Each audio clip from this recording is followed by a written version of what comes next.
पूरे विश्व में गोपाल अष्टमी का जो त्यौहार है वो मनाया जाता है और हर साल की तरह इस साल भी गोपाल अष्टमी 1 तारीख मंगलवार को मनाई जाएगी। बड़े धूमधाम से सब लोगों की दुआएं, आप लोगों की दुआएं हो तो ये पूरे भारतवर्ष में मैसेज जाएगा। अगर आप लोगों का आशीर्वाद हो तो पूरे विश्व में भी ये मैसेज जा सकता है कि आपके माध्यम से सारे काम होते हैं। तो मैं ये कहूँगा सत्कर्म हम सब चलते रहें। और उस दिन गोपाल अष्टमी के दिन भगवान ने उस दिन गौ माता की सेवा शुरू की थी। वृंदावन में 1.5 कदम जगह है जहाँ भगवान को, कृष्ण और बलराम को बनाकर हर घर घर में जाते हैं, प्रसाद खिलाया जाता है। और उसी दिन से गायें भगवान ने चराना शुरू की थी और भगवान बंसी जब बजाते थे सब गायें आ जाती थी। कुछ गायें छुप जाती थी वो क्योंकि बार बार भगवान को बंसी बजाने पे मजबूर करती थी कि हम भी बंसी की धुन सुने और भगवान के साथ इतना लगाव था। और गौ माता में 33 कोटि देवता है, ये तो सारा विश्व जानता है। सारे संत महात्मा शास्त्र में ये पाया गया है कि जो खुर है गौ माता का उसमें सारे तीर्थ निवास करते हैं और जो गौ माता के सिंह हैं उसमें सारे देवी देवता निवास करते हैं। गाय के गोबर में गोत्र का, गाय के गोबर में लक्ष्मी का वास है और गोत्र में सरस्वती का वास है और स्वयं हनुमान जी पूछल में विराजमान है।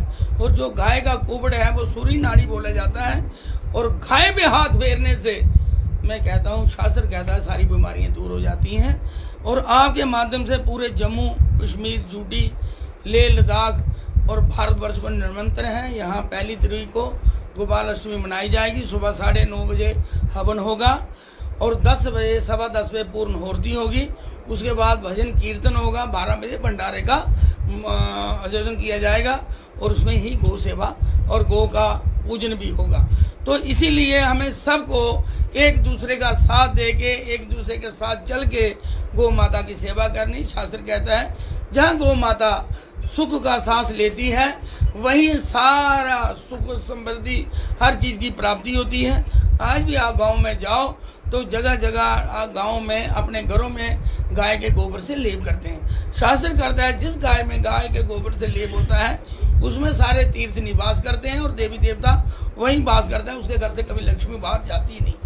तो जब भगवान को पूतना उठा के ले गई थी तो भगवान ने तो मुक्ति दी, माँ की मुक्ति दे दी।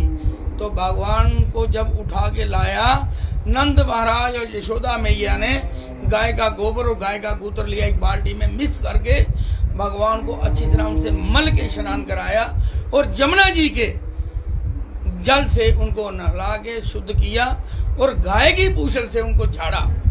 भगवान ने प्रमाण बताया कि गाय की गूत्र, गाय का गोबर और गाय की जो पूछ है, हम लोग भटकते रहते हैं। अगर गाय की पूछ से भी हम झाड़ा फेरें तो कहता हूँ कि सारे उसमें से जितने भी कोई क्लेश हो या किसी चीज़ का भास हो वो सब खत्म हो जाता है। जो अच्छी चीज़ है उसमें प्राप्त हो जाती है। तो इसलिए हमें गौ की सेवा कहीं भी मिले, कोई जरूरी नहीं आप गौशाला में सेवा कर सकते हो, घर बाहर जहाँ भी हो गौ माता की सेवा। अगर मैं एक जगह बाहर गया, वहाँ नाम नहीं लेंगे, किसी कुत्ते को किसी गाड़ी ने मार दिया तो वहाँ के फटाफट गाड़ियाँ खड़ियाँ करके उस कुत्ते को उन्होंने उठाया और उस पर चादर दी और वहाँ मशीन से उन्हें खड्डा करके उस पर मंत्र के द्वारा उसको किया गया। और कहीं गौ माता का अगर कहीं एक्सीडेंट या कुछ होता है, हमारा सबका फर्ज बनता है कहीं भी गौ माता मिले। गौ माता में 33 कोटि देवता है और जब गौ माता की रक्षा सुरक्षा के लिए आप आओगे पूरा परिवार ब्रह्मांड हिल जाएगा और आपको सेवा आशीर्वाद देने के लिए वो तैयार हो जाएगा। कहीं भी गौ माता मिले हमें कभी उसमें कोई कमी ना रखें, उसकी सेवा में जो बन पाए। कोई जरूरी नहीं आप करोड़ों रुपया देंगे तो उसी से सेवा होती है। आप खाली गौ माता का सेवा दर्शन करके उस पर हाथ भी फेरे तो गौ माता प्रसन्न हो जाती है।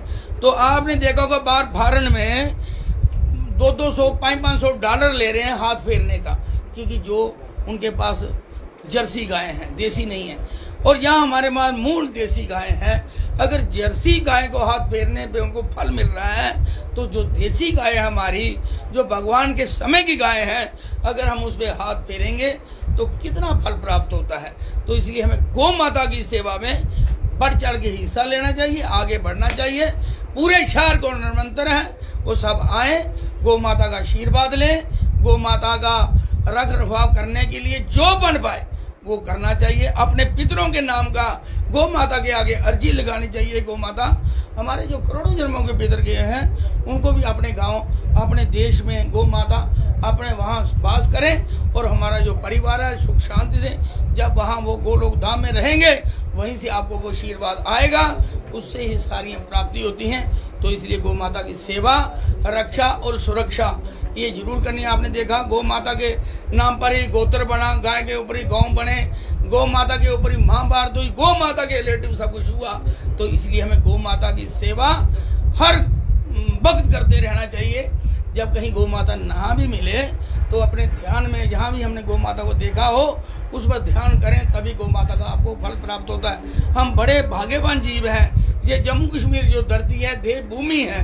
कलकत्ता में 100 किलोमीटर में आपको गाय नहीं मिलेगी, वहाँ सुप्रीम कोर्ट का ऑर्डर है कि वहाँ गाय नहीं मिल सकती, उनको गाय नहीं मिलती। हम घर से बाहर निकलते हैं तो हमें गाय के दर्शन होते हैं। घर से बाहर निकलते हैं, कोई ना कोई गाय के लिए कुछ ना कोई लेने आ जाता है। हम बहुत भाग्यवान जीव हैं। जो देश हमारा जम्मू कश्मीर झूठी, यहाँ भगवान की बहुत कृपा है, धर्म भूमि है। श्रीनगर किया बोला है, श्री श्री गुण लक्ष्मी, लक्ष्मी नगर अनंत वासुदेव भगवान शयन करते हैं जब शेषनाग पे, तो यही है सारा। ये कश्यप ऋषि ने बसाया था, सब पानी था, पानी से यहाँ सारे देवी देवता निवास किए। पांडु ने यहाँ वनवास काटा, सारे देवी देवता यहाँ आए। भगवान का यहाँ जमंत के साथ युद्ध हुआ, शंकर जी मानतलाई में शादी हुई। यहाँ बहुत से इतिहास ऐसे हैं जो लोगों को नहीं पता। तो इसलिए हमें कहीं भी जाना, वहाँ का इतिहास भी बड़ा जरूरी है। हमारे शास्त्री जी हैं, शास्त्र का जो पूरा ज्ञान रखते हैं, ये थोड़ा विस्तार पूर्व में आपको ज्ञान का थोड़ा ये बताएंगे।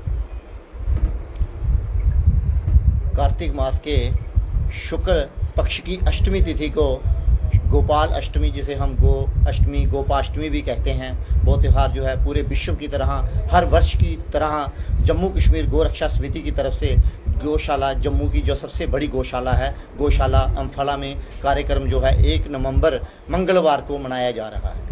ये जो कार्यक्रम है सुबह 9 बजे से लेकर 11 बजे तक पूजा, हवन और पूर्ण आहुति जो है वो 11 बजे होगी। उसके बाद सत्संग और 12 बजे के बाद जो जहाँ पे भोग माता गौ माता को लगाया जाएगा भंडारे का, और भंडारा जो है वो 12 बजे के बाद खोला जाएगा। तो कृपया समस्त जम्मू वासियों से और विश्व में जितने भी सभी को गौ माता का आशीर्वाद प्राप्त हो। और जो जम्मू वासी हैं उनसे अनुरोध है कि कृपया गौशाला में आएँ, गौ माता की परिक्रमा करें। देखिए, जानी कानि च पापानि जनमंत्र करदानि च तानि सर्वाणि नश्यन्तु प्रदक्षिणाय पदे पदे। गौ माता, देखिए शास्त्रों में कहा गया है कि परिक्रमा करने से जन्म जन्मांतर के जो पाप हैं वो नष्ट हो जाते हैं। तो गौ माता, जिसमें 33 कोटि, जब अभी प्रधान साहब जो हमारे प्रधान जी हैं वो बता रहे थे कि गौ माता में 33 कोटि देवता वास करते हैं। तो 33 कोटि देवता की परिक्रमा करने से आप समझ जाइए कि हमारे कितने पापों की मुक्ति होगी और गौ माता का आशीर्वाद जो है हमें प्राप्त होगा। तो कृपया सभी जम्मू वासियों से अनुरोध है, कृपया गौशाला में आएँ, गौ माता का आशीर्वाद प्राप्त करें और पुण्य के भागी बने। धन्यवाद।